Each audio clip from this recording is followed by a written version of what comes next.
日本首相塔卡伊发表台湾有代志的言论，中国甲日本的关系紧张。中国抵制讲中国人唔好去日本佚佗，不过其他国家的人也是真捧场。统计日本去年规年外国观光人数是超过4000万人，嘛创下历史新高。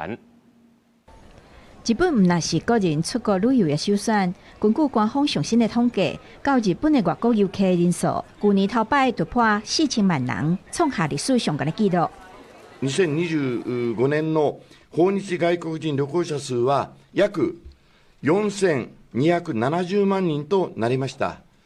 大部分の国・地域で過去最高の旅行者数を記録する見込みとなり、唔那游客人数比去年增加16%。去年去日本的旅客整体消费金额来到9.5兆日元，大约好代票1.9兆，超过去年创新纪录。不过，日本首相高市早苗去年11月发表台湾有代志言论了后，受到中国抵制。去年12月去日本旅游的中国游客人数比去年同期减4.5%，是4年来头摆下降。すべての国・地域で見ると、前年同月比で増加しており、12月として過去最多の約360万人となりました。